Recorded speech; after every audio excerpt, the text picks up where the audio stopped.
I'm impressed. Most people can keep up with me. What are you in training for something?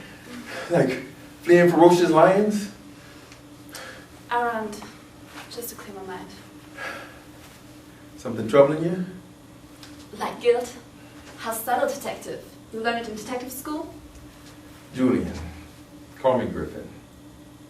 No thanks, detective. And call me Miss Hayes.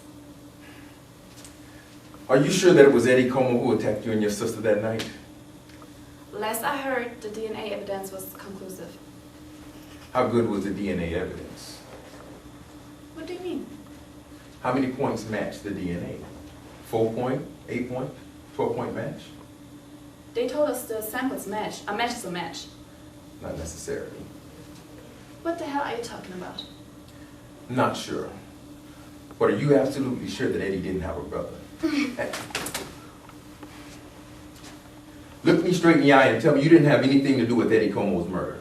I'll answer that if you answer this. If I did have him killed, would you blame me? Would you arrest me? That's my job. That's pretty hypocritical. Really? Why?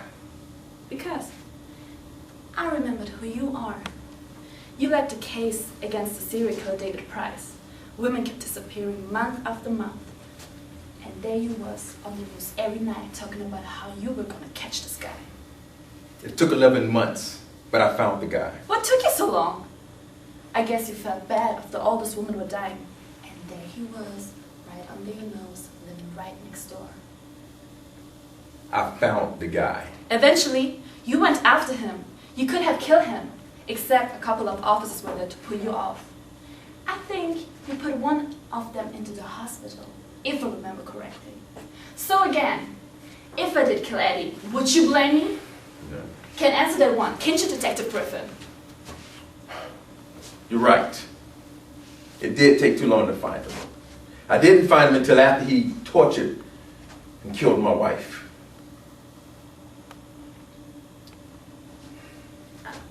I'm sorry. I didn't read that part. We kept it as quiet as we could. I'll wait till you get in.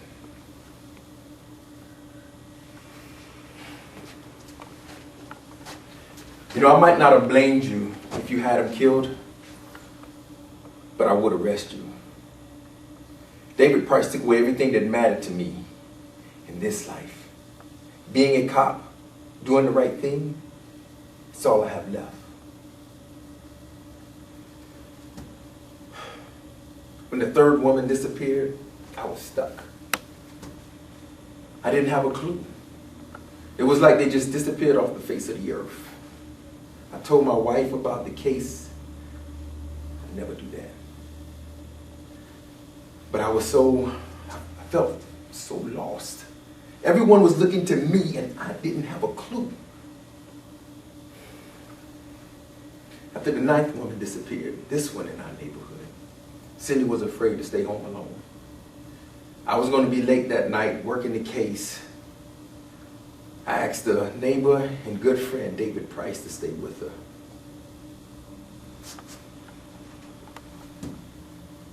She was afraid.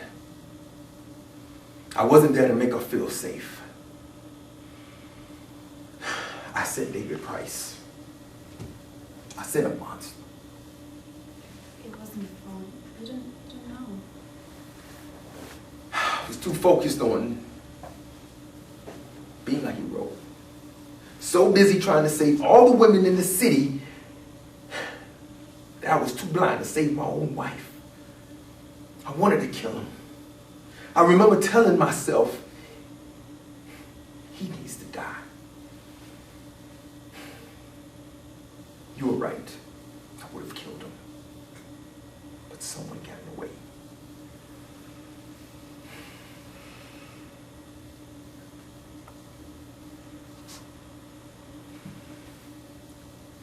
My sister was really like my daughter. My mom was a singer and wasn't home much. She had Trisha when I was 15. She brought her home from the hospital and put her in my arms and told me to name her. Trisha sounded exciting to me at the time. My mom went back out on the road when Trisha was 1.5. And she's been mad since then. When she went to live in the dorms, I was worried, but in a way relieved. I could do whatever I want, have a life on my own for once.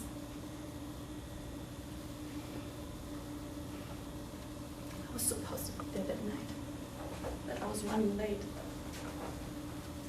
I could have been there earlier, Griffin. I might have been able to save her if... Don't blame yourself.